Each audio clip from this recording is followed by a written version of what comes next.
Hello everyone! Ngayon ay gagawa po ako ulit ng leche flan dahil favorite ko. Gustong gusto ko siya. Tsaka meron din kasi akong natirang whipping cream sa aking fridge.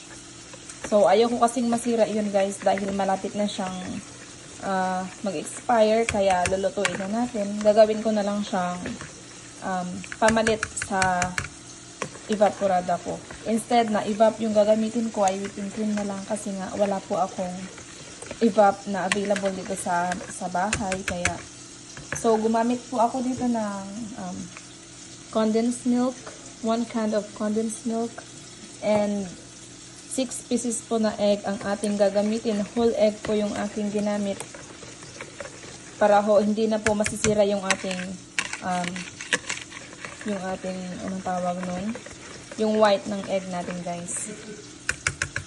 Nakalimutan ko na tuloy. So, ayan. Bali, hahaluin lang natin ng mabuti hanggang sa maging smooth na siya. Ganito na yung texture niya guys. And then, pwede na po nating salain. Para mas maganda, salain po ninyo kung may salaan po kayo. Pag wala po kayong salaan, ay okay lang din naman po. Basta ang importante ay talagang i-whip po natin ng maayos para yung texture po ng ating leche flan is smooth. So, ayan guys, itong gagawin ko ay bake kasi wala po akong steamer dito. So, oven lang yung available ko sa bahay namin, kaya bake yung gagawin ko. Ito po yung ginamit ko kasi wala ho akong evap. So, whipping cream po yung aking ginamit at ayan, instead po na evap. Dahil wala nga. Okay na rin to guys kasi nasubukan ko na to. Subukan po ninyo. Kung may available po kayo na evap is mas okay.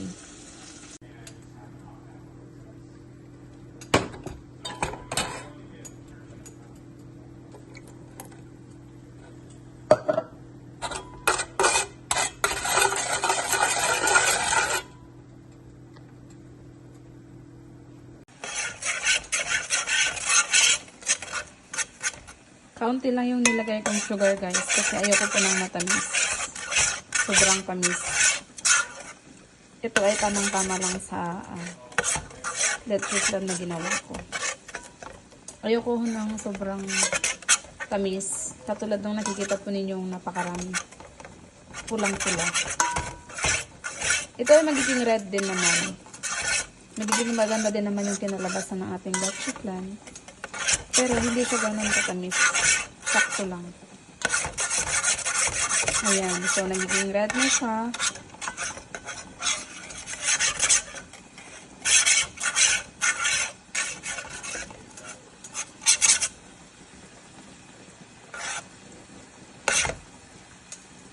Ilalagay ko na ho yung ating mixture.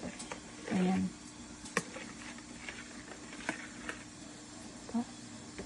Sorry.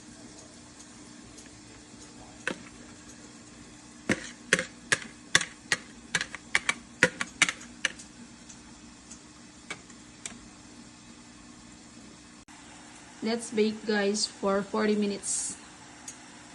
Let's preheat the oven guys. 320 Fahrenheit.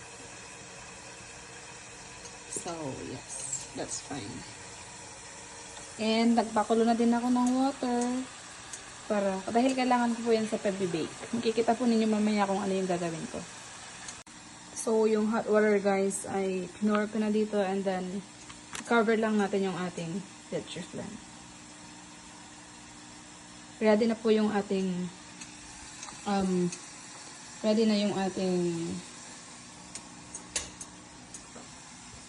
oven. Isasalang ho natin. Hello guys, ito na yung ating finished product. So, naging ganyan yung itsura niya kasi nga meron pala tayong egg na hindi masyado na gamitan ng ating whisk. So, maganda pa rin yung kinalabasan.